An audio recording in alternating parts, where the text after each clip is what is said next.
Well, welcome to the Orange County Historical Society and the dedication of our two Virginia highway markers that honor the Madison-Barbour Rural Historic District. I won't go into a lot of detail because we have Mr. Speeden, who brought this project to us at the Historical Society, who will tell you a little bit about the genesis. But he did come to us, he's on the board, of course, and he said, I have an idea. And it was to commemorate, designate our massive rural historic district, which comprises the greater part of western Orange County, and yet very few people know it exists.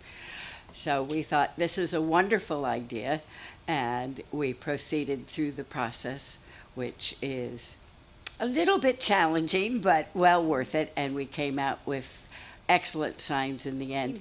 And we have an interesting lineup of speakers, and we're going to kick off with Kat Imhoff, who is president and CEO of the Montpelier Foundation. And the connection there is that the sign at Montpelier is there because the Montpelier Foundation and Kat very kindly agreed to let us put the sign on their property. Yes, and it's a very convenient place. It's near the post office, the train depot, so there's lots of good parking. I'm so pleased to be here, and this Thank is, you. as you're going to hear, a project really near and dear to my heart. Of course, Madison, so really excited to be part of the Madison-Barbour Rural Historic District. And we are so, people always, of course, know about the house, right, and the Madison story, but we are so also interested in the landscape and what the landscape tells us about not just sort of the famous people, but everybody's day-to-day life. To kind of reach back in time a little bit, and I've got to do a shout out to Ann Miller here, who was involved in these early days, and also Bill Speeden. But my work and interest in rural historic districts began in 1986. And at that time, we started imagining, how do you make people understand their local history?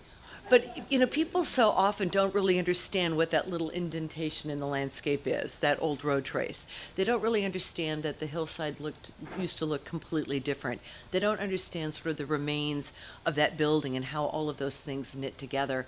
And I got very interested in this because we also wanted people to take steps to protect what they love. But if they don't know what they have, and if they don't know how the history is all interwoven together, then they won't take those steps. So we started thinking back in the day, that was the Piedmont Environmental Council, and had 8 employees, and I was one of them. And we decided to do as many rural historic districts as we could organize, as many scenic roads as we could get designated, as many ag and forestal districts as we could convince people to form, and also started working on some of the very first conservation easements in this area. Originally, there was going to be a district that was both in Orange and Albemarle County. It was going to be one really big district. And we really grappled with that and realized we were going to need to divide it in half. That's why you have the Southwest Mountains Rural Historic District and the separate Madison-Barbour Rural Historic District. And now there's the Southern Albemarle District. And I think you're going to tell us if this is not the case, Lena, but we may have the largest continuous rural historic district in the U.S., reaching from north here of town of Orange all the way down to the James River. So I really give a lot of credit to the people in this community, to our leadership here in the county, and all the folks have kind of made this a possibility. And just think about it. This has been going on since 1986.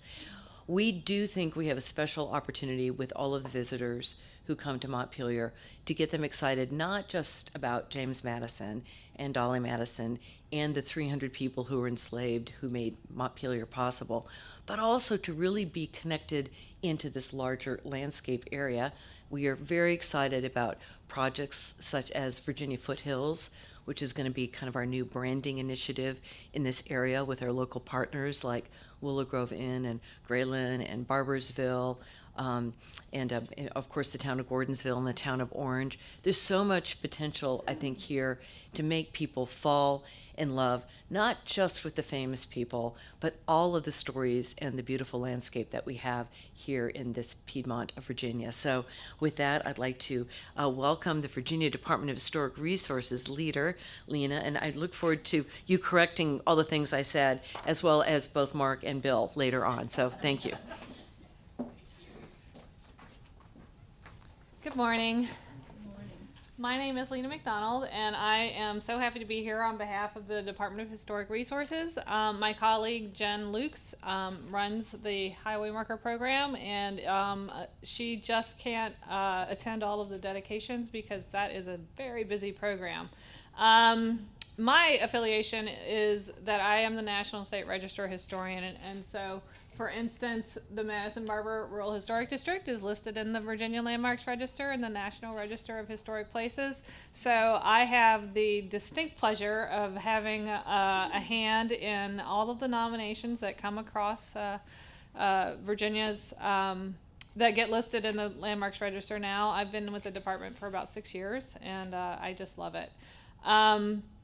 We also have here Ann Miller, who is a fantastic partner with the Virginia Department of Transportation. She is a walking encyclopedia of the significance of engineering resources, especially transportation here in Virginia. And so we're very lucky to have a good working relationship with VDOT. Also, we have our easement and tax credit programs. I know at least one person here has a property with an easement on it. And he doesn't want me to call him out, but Brad McDonald is here, and he works with the easement program at DHR.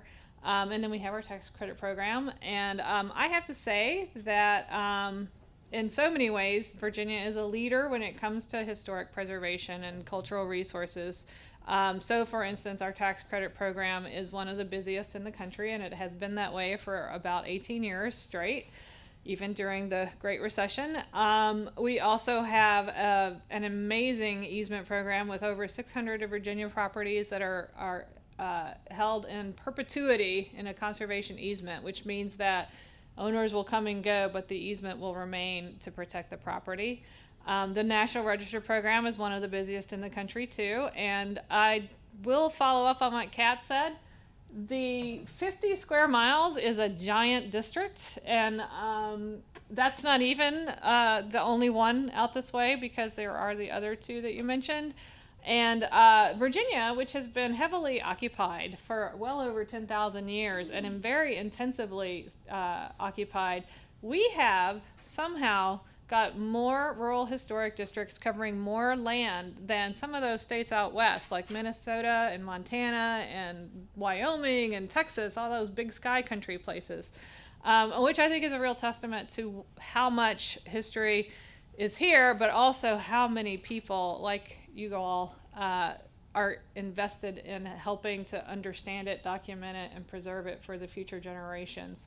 So Virginia is also happily one of the first historical roadside marker programs in the country. Ours started in 1927. As far as we know, that makes ours the oldest. And since then, we have put up more than 2,700 signs across the state. Highway Marker Program is the unique amongst all of DHR's programs because it's a visible way to inform and educate the public, so that we can link important stories about Virginia's past to the actual landscape, as Kat was talking about, where these events took place. In 1976, the states had to stop funding highway markers. There were many other priorities, unfortunately. And so now in most cases, we have private organizations such as historical societies, churches, alumni groups for schools, and other organizations for bringing forward new applications and also funding the manufacture of the markers. Every marker topic that is approved has to display a regional, statewide, or national significance. The information has to be thoroughly documented. The marker texts have to be approved by the Virginia Board of Historic Resources, whose members are appointed by the governor. And take all that together, and as Lynn mentioned, it's not a simple or easy process, but that's why when a new marker is approved and erected, it is a cause for celebration, because this is not a process that is for people who are looking for a quick gratification. Needless to say, our marker program would not exist without the participation of community-minded citizens. We would like to thank everyone who has been involved in this particular marker project. That would include Orange County Historical Society, which is the sponsor for both markers. Mr. Speeden, did I say that right? Bill Speeden. Lynn Lewis and Ann Miller, all of whom worked with DHR throughout the process. And of course, we want to thank VDOT, which graciously keeps track of all of the markers all over the state, is responsible for their maintenance, except in some of the localities that do their own maintenance. And they also even map them for us so that we know exactly where every one of them is. So we really appreciate the commitment and the enthusiasm for everyone who makes our marker program possible. And on behalf of the Commonwealth of Virginia, I am proud to say that we celebrate with you on this special day. So thank you.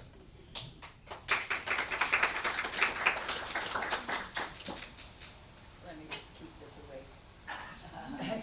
Bill?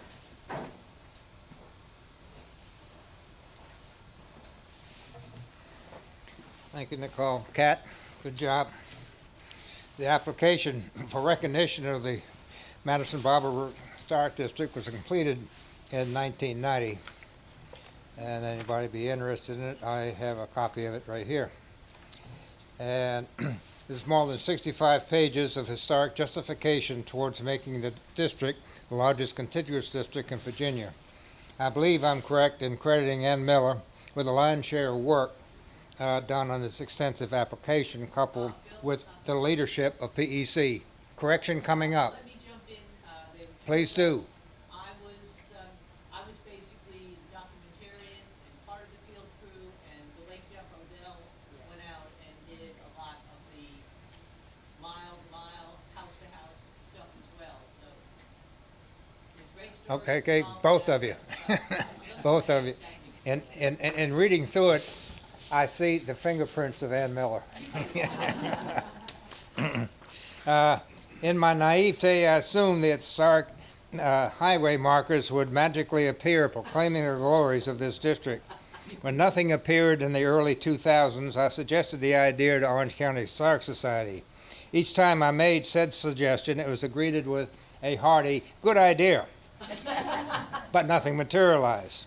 4 years ago, I volunteered to be on the board of directors with the idea of pursuing this project.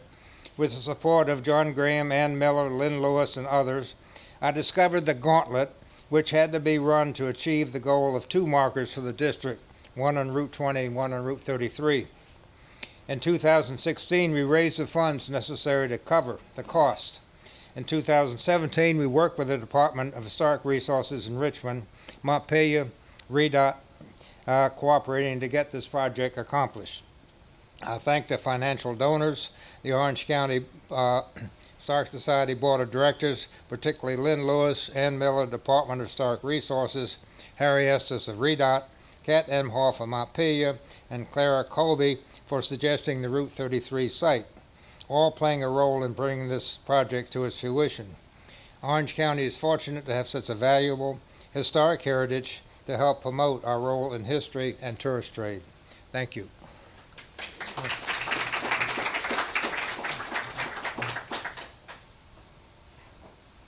Thank you, Bill. And finally, to cap it off, I would like to ask our Mark Johnson, our District 1 supervisor, if he would say a few words, since he lives right. You're in the Ehart area, is that correct? Yeah, the district actually does extend out to the Ehart area, so you probably live right amidst it. So thank you very much for coming. Thank you, Lynn. None of the credit for this belongs to me. I'm just a typical politician here to act like I did something. Try to get some votes next time. That's right. One of the great things about living in Orange County and in District 1 of Orange County in particular is that if you're interested in history, every time you turn around, you bump into it.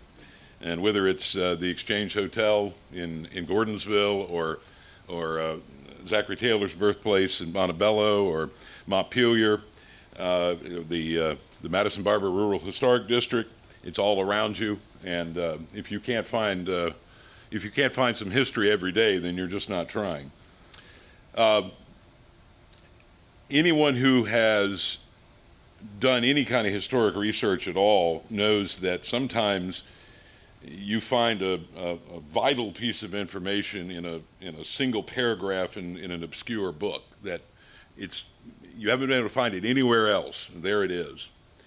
And I think these highway markers, while they are great for tourists to be able to read and to remind the residents of where they live and the history, I think they're also markers in another sense. They are a marker to the future, 50 years or 100 years from now, when everyone who was involved in this district, in getting it put together, in getting these markers put up, is gone. Those markers will still be there to inform future generations. And I was doing a little reading about the markers online yesterday evening, and was pleased to see that Virginia was the first state to do this, as far as we know, and that it's been going on for over 90 years. And they are, I think, a vital part of preserving our history. History is great, but you've got to preserve it in a way that future generations can lay their hands on it and understand it. And so I'm extremely pleased at all the hard work. I thank the Historic Society and everyone who's been involved in this and who's been involved in it over the years. You've made Orange County and you've made District 1 a nicer place to live, and you've made it a nicer place to visit for those who are passing through and interested in history. So thank you all.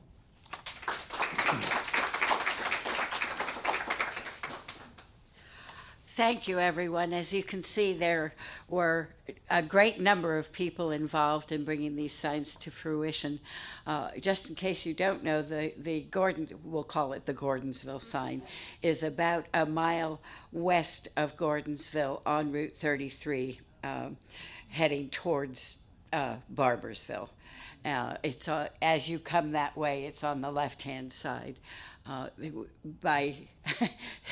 Talk about memories. Clara remembered there being a pullover there, and since it was a pullover, it seemed like it might be VDOT property, and indeed it's one of those peculiar islands that get left behind when roads change and squiggle and wiggle, and it was still VDOT property, so it not only provided a nice parking place for people to pull over and read, which is a requirement these days, thank goodness. You know, there's many markers you go by and you read the first sentence, and days later you read the next sentence, and then 2 weeks later you have to read the first sentence again because you've forgotten.